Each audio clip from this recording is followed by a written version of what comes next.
বিচারের নামে বাড়ি থেকে ডেকে নিয়ে এসে প্রকাশ্য দিবালোকে খুন প্রাক্তন সেনাকর্মী এবং তার চা শ্রমিক ভাই। পরে সেনাকর্মীর কাটা মুন্ডু হাতে নিয়ে এলাকায় টহল দেয় আততায়ীরা। হাড়হিম করা এই ঘটনার ৩৪ বছর পর বিচার পেল মৃতের পরিবার। শুক্রবার ঘটনায় অভিযুক্ত মালু ওরাও, সমালোহার, ধন সিং এবং ফাগু সাহাসিকে যাবজ্জীবনের সাজা শোনালো জলপাইগুড়ি জেলা আদালত। এদিন অ্যাডিশনাল ডিস্ট্রিক্ট জাজ থার্ড কোর্ট বিপ্লব রায় এই সাজা শুনিয়েছেন। অভিযুক্তরা প্রত্যেকেই বর্তমানে ৬০ এদিকে এত বছর পরে হত্যাকারীদের সাজা হওয়ায় স্বস্তি মৃতের পরিবারের সদস্যদের। যদিও অভিযুক্তদের পক্ষের আইনজীবী দ্যুতি রায় জানান, তারা এই রায়ের পরিপ্রেক্ষিতে উচ্চ আদালতের দ্বারস্থ হচ্ছেন। প্রসঙ্গত ১৯৯০ সালের ১৭ই মার্চ রোমহর্ষক হত্যাকাণ্ডের ঘটনা ঘটে জলপাইগুড়ির সদর ব্লকের রায়পুর চা বাগানে।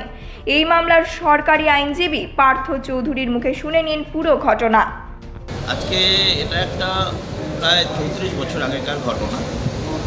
আমাদের কোতোয়ালি থানার অধীনে রায়পুর চা বাগান।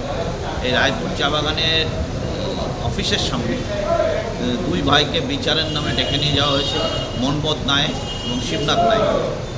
তারপরে প্রকাশ্য দিবালোকে এই সকালে ৯:৩০ থেকে ১০টার মধ্যে এই মনবোধ নায়েকের মাথা কেটে নেওয়া হয়, আর তার ভাই শিবনাথ নায়েককে ধাওয়া করে কালী মন্দির পাশে কালী মন্দির তার সামনে ব্রুটালি তাকে মার্ডার করা হয় দুজন। এবং প্রায় এটা ঘটনা হয়েছে ১৯৯০ সাল, ১৭/৩/১৯৯০।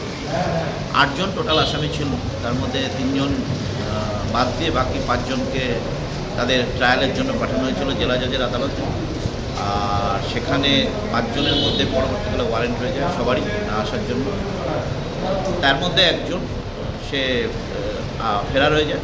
4জন বাকি ট্রায়ালটা ফেস করে গতকালকে তাদেরকে কনভিক্ট ডিক্লেয়ার করা হয়েছিল। আজকে সাজা দিল যাবজ্জীবন কারাদণ্ড। এটা অ্যাডিশনাল সেশন জাজ থার্ড কোর্ট বিপ্লব রায় সাহেবের যাবজ্জীবন কারাদণ্ড, তার সঙ্গে ১৪৭, ১৪৮ আরও 1 বছর করে সশ্রম কারাদণ্ড।